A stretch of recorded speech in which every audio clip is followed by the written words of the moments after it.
Hello friends, this is Michael from Schloss Gobelsburg, and I would like to introduce you today to some special aspects about vintage 2020 in Austria. In the Danube region, Schloss Gobelsburg is a part of the Danube region, which is very close to Vienna, about 45 minutes west, going the Danube up.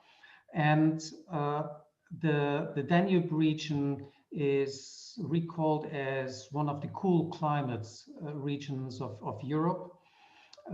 It's the Danube region is marked by kind of a valley situation. So that means that there are several valleys in the Danube around Krems, and these valleys, they are always basically, going up to the limits of winemaking and wine growing areas. And the effect is that this area has, different areas of warmer areas and cooler areas. And this is one of the specific aspects, when it comes to Austrian wines, and especially to the wines of the Danube region. Now, I made a few pictures during our harvest, and I would like to show you a few of them.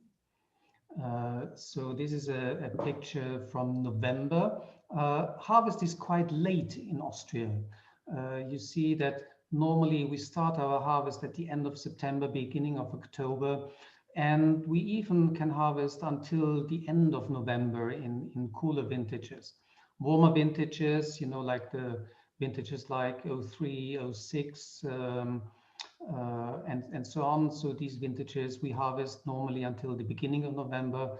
Cooler vintages like 14, 10, we are harvesting them often to the end of November. This is a picture that I did in the mid of November, around the 10th of November.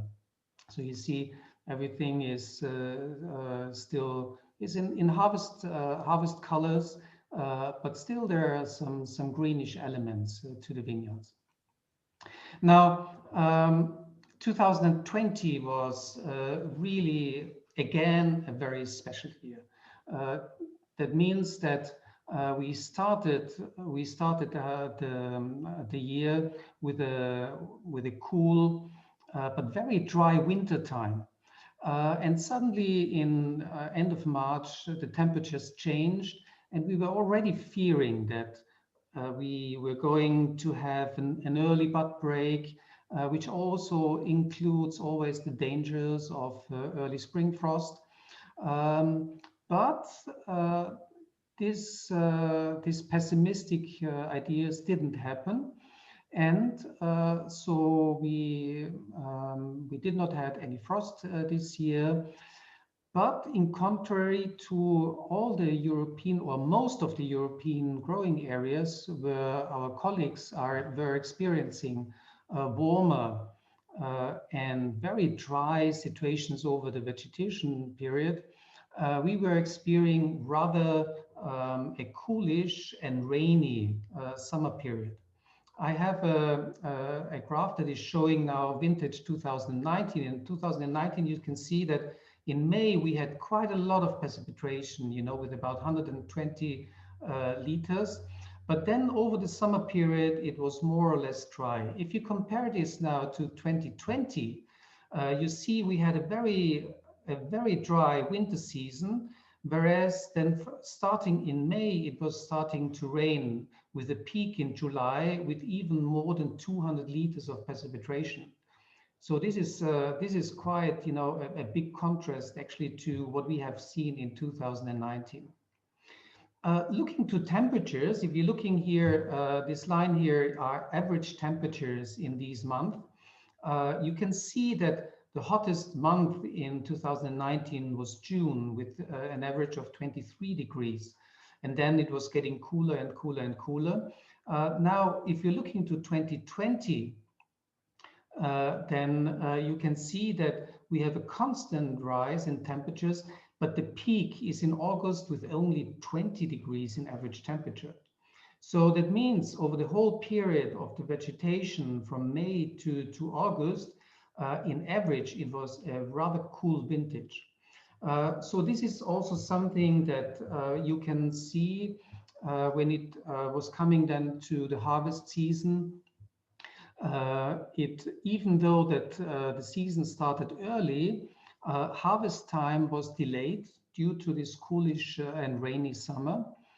And we started basically at the end of September with the main harvest. Also in contrast to normal years, when we normally start with our red wines, so with the Pinot Noir, we started here with regional wines, so with the regional Grüne Veltliner and Riesling wines, so with the Kamptals. Red wine started only with 18th of October. So this is a really, really late date for the start of the red wine campaign, which lasted for about a little bit more than 10 days. And the harvest season was a little bit a stop and go. You know, I mean, it was, as you can see, we also had always in between a few rainy periods where we had to stop the harvest. And then there's also a little bit of botrytis was coming up in the vineyards, which was forcing us to make severe selections and to do sorting on the sorting belts. You know, when it comes to harvest in Gobelsburg and in the Danube region, then these are few pictures actually that I also did last year. It was a picturesque season last year, so really great. When it comes to harvesting, you see we are harvesting in these small boxes. You know, these are like 10 to 15 kilo boxes, and in contrary to what our predecessors did in 1931, you know, when they were harvesting, you know, in these containers that they were carrying on the back. Today we are harvesting, you know, in these 10 kilogram containers, 2 different colors, which allows us to make a first selection already in the vineyards. So different qualities in these boxes, and when the boxes come into the cellar, they are emptied on the sorting table, and they're sorted out on the sorting table. In general, to you know what we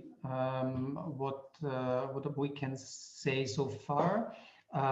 It is a typical cool climate vintage. It's a cool vintage that has a lively acidity.